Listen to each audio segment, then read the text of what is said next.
அழுதுகிட்டு போய் திருப்பி பேட்டிங் கொடுக்கணும்னு சொல்கிறது கிடையாது.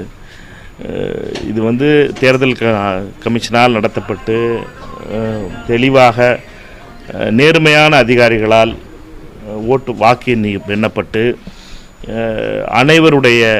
அவர்களும் ஏற்றுக்கொண்டு வெற்றி என்று அறிவிக்கப்பட்டதற்கு பின்னாலே வீட்டில் போய் எங்கள் அம்மாவை கூட்டிகிட்டு வந்து திருப்பி முதல்ல இருந்து ஆட்டம் ஆடணும்னு சொல்லி கிரிக்கெட் விளையாடுறது கிடையாது. இது வந்து நேர்மையான அதிகாரிகள், மிகவும் பாராட்டக்கூடிய அதிகாரிகளால் கவுண்டிங் முடிஞ்சு எல்லாருக்கும் முன்னாடியும் அவர்களும் ஏற்றுக்கொண்டு சரி முடிஞ்சிருச்சு, ஆட்டம் முடிஞ்சிருச்சுன்னு உங்கள் எல்லாருக்கும் முன்னாடி, அதுவும் விருதுநகர் பத்திரிக்கையாளருக்கு முன்னாடி தான் ஆட்டம் முடிஞ்சிருச்சுன்னு 7 மணிக்கு கிளம்பி போனாங்க. நீங்கள் எல்லோரும் தான் பார்த்து அதை வீடியோ எடுத்து வச்சுருக்கீங்க. அதனால் அவர்களை பொறுத்த மட்டும் இது சிறுபிள்ளைத்தனமானது. இதை பொறுத்த மட்டும் தேர்தல் கமிஷனே பார்த்துருக்க மாட்டார்னு நினைக்கிறேன். 3 தேர்தல் கமிஷனரில் 3 பேருமே யாரும்